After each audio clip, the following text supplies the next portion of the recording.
Poetry শুনিবলৈ আমাৰ এই চেনেলটো ছাবস্ক্ৰাইব কৰক আৰু নটিফিকেশ্যনৰ বাবে বেল আইকনটো প্ৰেছ কৰক। নমস্কাৰ, মই নৱজিৎ আৰু সময় হৈ গ'ল আজি এটা নতুন কবিতাৰ।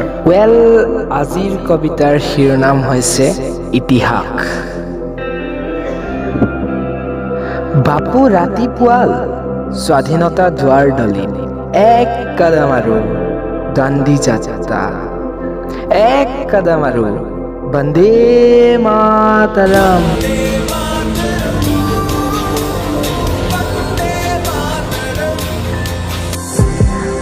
উঠ বাপু উঠ, স্বাধীনতাৰ দুৱাৰখন খুলিলে কনকলতা পাবহি হ'ল স্বাধীন বিচাৰি। সৌৱাচা মাটিত বাগৰি পৰিল স্বাধীন পতাকাখন বুকুতে সাৱটি। জ্যোতিপ্ৰসাদেও দিলে আহ্বান, বহুজন নৱপ্ৰজন্মৰ আগত থিয় হৈ ৰ'ল নেতাজী সুভাষ চন্দ্ৰ বসু। বাছ হৈ গ'ল এখন স্বাধীনতাৰ যুদ্ধ। কিছুমানে চিঞৰিলে বাচাও বাচাও, কিছুমানে চিঞৰিলে য়ে আজাদী ঝুঠা হে। বাপু কিহৰ পোজ দি থিয় হৈ আছ? 1947 চন পাৰ হ'ল, তই এতিয়াও সাৰেই পোৱা নাই। উঠ বাপু উঠ, ইতিহাসখন মচি পেলা, নহ'লে স্বাধীন ভাৰতত চলিব বিদেশীৰ আহ্জা আৰু স্বদেশীৰ আড্ডা। আমিনো কি তোৰ সুৰতেই সুৰ মিলাই কৰিম হাল্লা। বাপু তই এদিন মৰি যাবি, স্মৃতি হৈ ৰ'ব তোৰ পুতলা, আশে পাশে জাবৰৰ দম, তামোলৰ পিক, হায় আল্লাহ।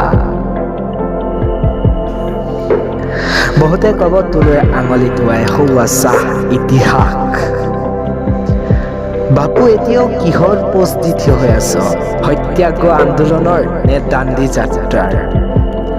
কিমান জাতি ধৰ্ম মাটি ভেটিৰ আন্দোলন কৰিলে আপোনাৰ মাত শুনা যাব মিষ্টাৰ মোহন দাস কৰমচান্দ গান্ধী?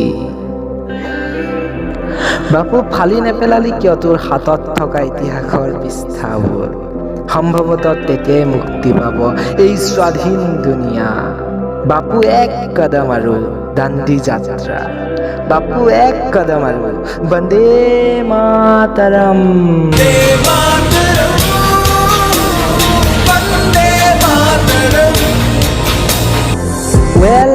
আজি শিৰোনাম অন্ত পৰিল, আকৌ এটা নতুন শিৰোনামেৰে পুনৰ লগ পাম। তেতিয়ালৈ আমাৰ চেনেলটো ছাবস্ক্ৰাইব কৰিবলৈ নাপাহৰিব। ধন্যবাদ।